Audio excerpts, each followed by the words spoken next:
los sonidos de las letras, las vocales. Ahora leamos juntos estas palabras. La letra A, araña. E, elefante. I, iguana.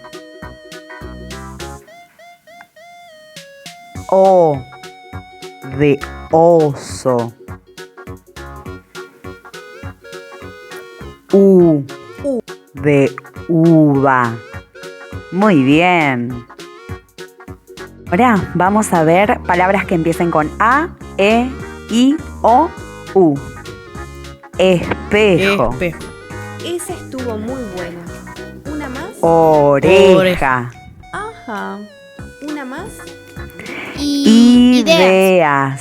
Sí, la Ideas. I de ideas. ¿Se le Qué ocurre buena alguna palabra. otra idea ¿Y de ustedes? palabras que comiencen Ustedes con sí las que vocales? tienen muy buenas ideas. A practicar. Nos vemos en el próximo video.